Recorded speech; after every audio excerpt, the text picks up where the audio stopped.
नए जमाने की बहू। दीपक की एक सॉफ्टवेयर कंपनी में नई नई नौकरी लगी थी। अब घर वाले चाहते थे कि एक अच्छी सी लड़की देख के उसकी शादी कर दी जाए।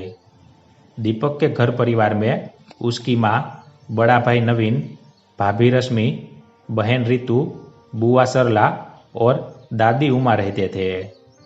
पिताजी की मृत्यु तभी हो गई थी जब दीपक 10वीं में था। वैसे तो दीपक के लिए बहुत रिश्ते आने शुरू हो गए थे, पर दीपक का मन तो कहीं और ही लगा था। वो हर रिश्ते में कोई न कोई बुराई निकालकर मना कर देता था। तंग आकर भाभी ने पूछ ही लिया, भैया अगर कोई और हो पसंद तो बता दो, क्यों घर वालों को और लड़की वालों को परेशान कर रहे हो। दीपक जान गया कि अब सही वक्त आ गया है घर वालों को संध्या के बारे में बताने का। संध्या अपनी पढ़ाई पूरी करके फैशन डिजाइनिंग का कोर्स कर रही है। घर की एकलौती लड़की। पिता पुलिस डिपार्टमेंट में उच्च पद पर है, पर बचपन में ही माँ का साया सर से छीन गया था। संध्या और दीपक की मुलाकात का किस्सा भी बहुत रोचक है। दीपक जहाँ बहुत ही शांत स्वभाव का है, वहीं संध्या बहुत ही चंचल स्वभाव की है। दोनों की मुलाकात एक फ्रेंड की शादी में हुई थी। बस तभी से वो दीपक के दिल में बस गई। दीपक अपने दोस्त अमन की तरफ से और संध्या लड़की वालों की तरफ से, यानी कि गामिनी की सहेली थी। अमन ने ही गामिनी को बोल के दोनों की बात करवाई। धीरे धीरे ये दोस्ती प्यार में बदल गई। दोनों में तय था कि जैसे ही दीपक को नौकरी मिल जाती है, वैसे ही वो दोनों शादी की बात करेंगे। आज वो टाइम आ गया था। दीपक ने अपने घर में संध्या के बारे में बताया। संध्या से तो किसी को परेशानी नहीं थी, पर उन्हें यह डर था कि इतने अमीर बाप की बेटी कैसे इस परिवार की जिम्मेदारियां संभालेगी।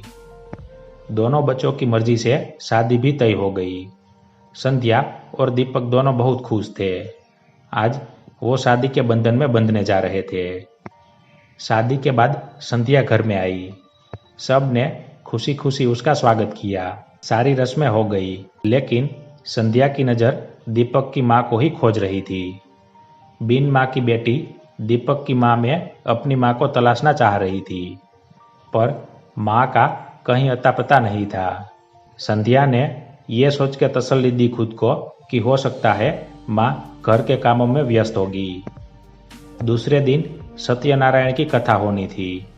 शादी के बाद दोनों पति पत्नी को साथ में पूजा में बैठना था। संध्या नहा धोकर पूजा में बैठने के लिए तैयार होने लगी। उस वक्त भी सोच रही थी कि अगर माँ जी आ जाए तो मेरी थोड़ी मदद कर देगी साड़ी पहनने में।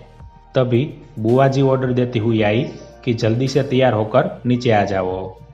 संध्या जैसे तैसे साड़ी पहनी और तैयार होकर पूजा में बैठने आ गई। उस समय भी वो अपनी सास को ही खोज रही थी। उसने दीपक से पूछा, मम्मी जी दिखाई नहीं दे रही, कहाँ है वो? तभी दीपक के बोलने से पहले ही बुआ जी बोल पड़ी, संध्या तुम्हारी सासू माँ अपने कमरे में है। ऐसे शुभ काम में विधवाओं को शामिल नहीं किया जाता। ये सुनते ही संध्या को बहुत गुस्सा आया। वो तुरंत अपनी सास के कमरे में जाकर उनका हाथ पकड़कर पूजा वाले स्थान पर ले आई। दीपक की माँ ने संध्या को बहुत मना किया, लेकिन वो बिल्कुल नहीं मानी। बुआ जी संध्या की इस हरकत पर बहुत गुस्सा हुई।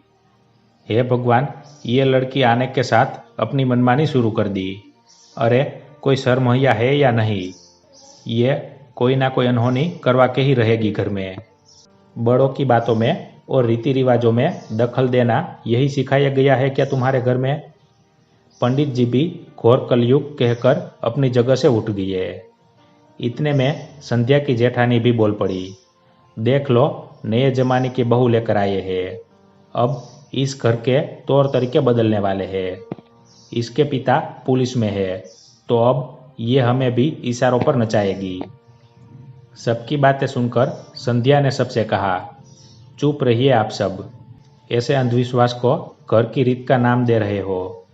एक माँ के जीवन की सबसे बड़ी खुशी होती है जब उसके बेटे या बेटी की शादी होती है। आज आप माँ को उस खुशी से ही दूर कर रहे हो। अरे कितनी मन्नतें मांगी होगी माँ ने अपने बेटे की खुशी के लिए, तो उनके कारण घर में अनहोनी कैसे हो सकती है। पिताजी के जाने के बाद वैसे ही माँ अंदर ही अंदर कितना घुट रही होगी, और आप लोग उन्हें खुश रखने की बजाय उनकी खुशियाँ छीन रहे हो। मेरी माँ की मृत्यु बचपन में ही हो गई थी, फिर भी मेरे पापा हर पूजा पाठ में शामिल होते थे। उनके लिए तो ऐसा कोई नियम नहीं था। क्या ये नियम सिर्फ औरत के लिए ही बना है? और हाँ, मैं अपने पिता की नौकरी के बल पर नहीं बोल रही हूँ ऐसा। मेरे पिता ने मुझे बहुत अच्छे संस्कार दिए हैं। मैं इन सब अंधविश्वास पर विश्वास नहीं रखती। अगर इसे नए जमाने की बहू कहते हैं तो मैं हूँ नए जमाने की। फिर उसने अपनी सास से कहा, बचपन में माँ के चले जाने के कारण मुझे हमेशा से ही एक माँ की ज़रूरत थी। मुझे लगा कि आपके रूप में मुझे माँ मिलेगी। मैंने अपनी माँ को तो नहीं देखा, लेकिन आप ही मेरे लिए असली माँ हो। आप मेरे हर सुख दुख में मेरे साथ रहोगी। आपकी दुआ और प्यार हमें हर अनहोनी से बचा लेगा। संध्या ने अपनी सास के पैर छुए। सास ने भी अपनी बहू को गले से लगा लिया। संध्या की बातों ने सबके आंखों में लगी अंधविश्वास की पट्टी को हटा दिया था। फिर से पूजा शुरू हुई माँ के साथ। संध्या और दीपक अपने आने वाले समय के लिए भगवान की पूजा कर रहे थे, और माँ आंखों में आंसू और दिल में सुकून लिए अपनी नए जमाने की बहू को देख रही थी। धन्यवाद।